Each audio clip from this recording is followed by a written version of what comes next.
जय हिंद, भारत माता की जय। नेवर से डाई के एक नए एपिसोड के साथ एक बार फिर से मैं हाजिर हूं। मेरा नाम major DP Singh.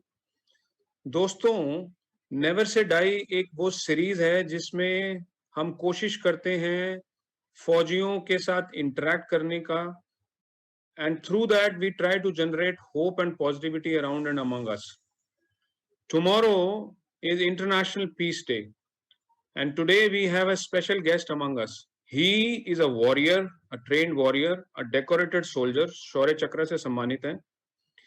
Militancy affected area में इन्होंने ऑपरेट किया है, बहुत ज्यादा ऑपरेट किया है। लेकिन इनकी सबसे खूबसूरत बात जो मुझे लगी, through his action he converted a dreaded militant into a normal human being. Let's welcome Colonel DPK Pillay, Shaurya Chakra, on our show. Colonel Pillay, welcome to never say die show. आपका स्वागत है। जय हिंद। So directly going to the most cherished episode of yours. आप जब 94 में north east के insurgency affected area में you were posted there, what happened there? I come from 4 Guards, which is one of the finest battalions of the Indian Army. So we went to an infantry battalion which was deployed in Operation Hifazat, and Brigadier Nautiyal was the commanding officer then, Colonel Nautiyal. So he'd send me on this patrol. He's saying only you can do it. Nagas are very good fighters. They're traditionally headhunters. They are extremely good in everything that they do. They were holed up in a village called Longdeep, and on 26 January they were supposed to blow up the river. There's a bridge and there was a microwave tower. So we located them. We went into the room, entered the room. I got a burst of AK-47. Those guys were very angry. Hello, boss, you entered without knocking. So he replied with a gunshot. So anyway, I got 4 bullets here. First burst of 3 rounds and another burst. Then he threw a grenade. The encounter lasted for about an hour and a half.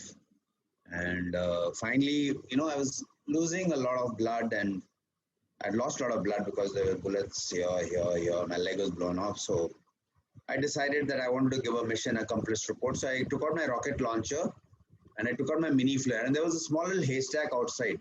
For some reason, the very light went directly into the haystack and started burning. Oh. And this is good. Sometimes God is kind to you. And those militants thought I'm going to burn down the house and they saw the rocket launcher, so they surrendered. Sir, when you entered that room, you knew that there are 4 dreaded militants inside, right? And you knew that it's a dangerous situation. Weren't you afraid? Actually, absence of fear is an abnormality of character. Humans like us, you and me, we are all afraid. A lot of things. We are afraid of God. We are afraid of injuries. We are afraid of, opinions of other people. We are, that's what restrains us. So if I say that I was not afraid, ये तो झूठ बोल रहा हूँ मैं.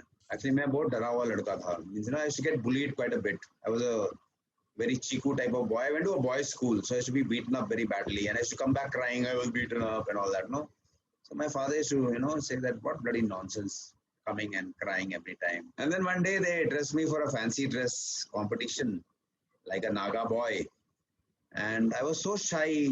I was very afraid of, people looking at me, and went to the stage and I just ran away from the stage. My father really got so pissed off. My mother had spent so much of time.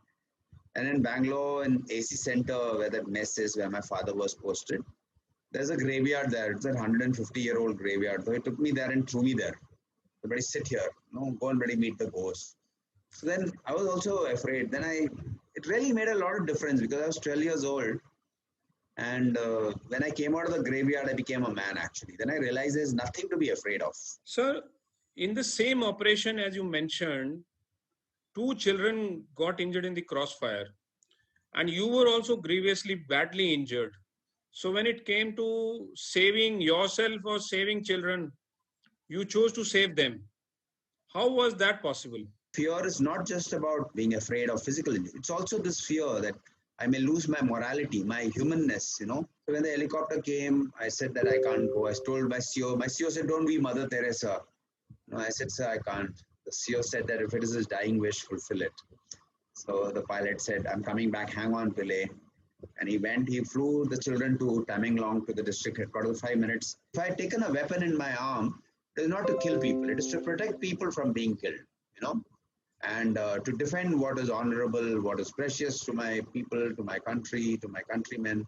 I think that is what the army teaches us here. So from battlefield, to the military school, that was quite a big transition. The change of role and responsibilities. How did you adapt there? Everyone thinks army men are only, brutal killers going around with weapons and like, Arnold Schwarzenegger.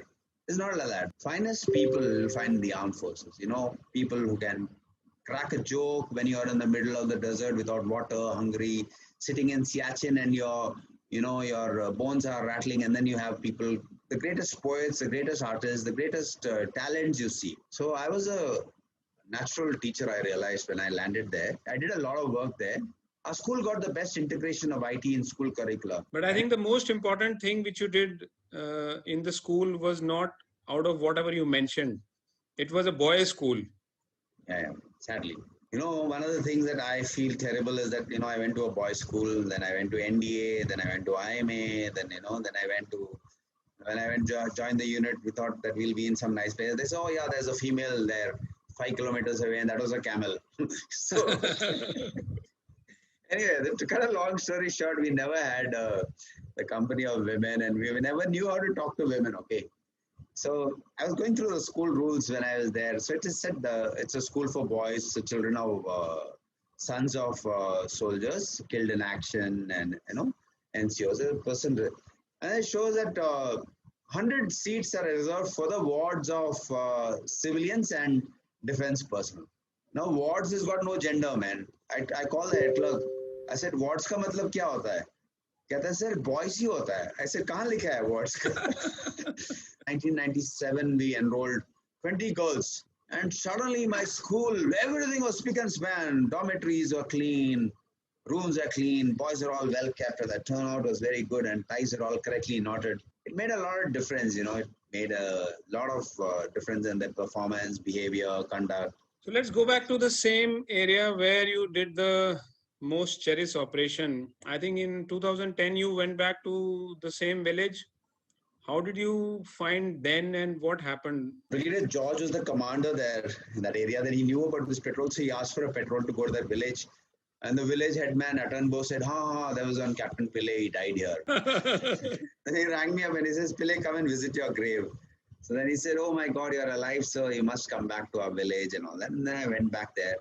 And I realized in this intervening period, nothing had changed in all these years, And people were so affectionate. The mother was so nice. She cried and hugged me like I was a child of her own. So what did I do? There was a hostile village, and we destroyed that enmity that existed between them and the government of India. But just, by making them our own people, by our own friend. And that is the key.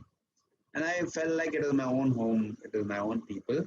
I worked on quite a bit, and somehow whatever I've asked, I've always got. So whether it is a road made, I asked Dr. Devi Shetty of Narayana Hridayalaya, can you train some children to become nurses? Because see, the key, one thing I want to tell you, peace is not, absence of violence. That, okay, no. Peace is also a lot of opportunities for people to improve and develop as a community and grow. You understand? It comes from good education, good opportunity. Like when I was in the army, I wouldn't measure my success by the number of kills, which is a very wrong way of seeing. Absence of kills is what is your measure of your success. Absolutely. Well, kills are necessary. It's like a tumor. You remove the cancerous bit. But your measure of success is not the number of kills that you made. You understand? And I think, sir, you met that man also who was once a militant, and you hugged him. What was that feeling? What was the emotion in those moments when you were hugging him? They taught us in military school long ago. I was in the boxing bout, and I got punched by my own classmate, and I hated him. I wanted to kill him. So then our housemaster told me, come here, you should play the game.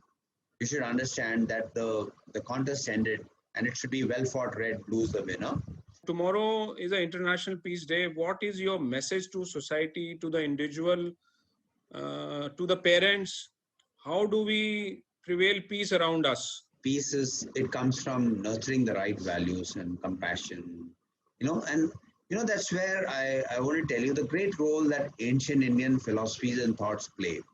when you are told stories like Ramayana, Mahabharata, and when you hear about great religions, you read about, India has produced such great religions, True. It's produced Hinduism, Jainism, Buddhism, Sikhism, and India is also the home for the first Muslims in the world. In 629 AD, we had Malik Dinar, who was a prophet's companion. He came and set up a mosque in Kerala and in Kodungalur. Then you had the first Christians in the world coming here. Everyone has sweetened this land here. Everyone has contributed to this country. Look at the diversity of our food, the diversity of our people. When we try to be something else other than what we are, that's where we lose. It's like you're a Malayali, feel proud of wearing a mundu and eating with your hand. There's very joy of eating with your hand, joy of eating with your dressing in your, like now, because you told me you have to come in medals, I wore. I have to come in mundu and dhoti. Great, sir. It was very inspirational and peaceful to interact with a warrior who, with his own act, converted a dreaded person who had picked up weapon to a normal human being. It is possible, because I also believe that every human being basically is a very positive and a very peaceful person. Thank you so much for being with us. Thank you. Peace cannot be just brought by wearing white. If you are peaceful internally and if you are peaceful and happy, at the end of the day, what do we want? We want peace and happiness and a peaceful sleep. If we are able to attain that in our life, we have gained much success on ourselves. It is possible. Let's pledge to start with our own self first. तो शुरू करें. जय हिंद, भारत माता की जय.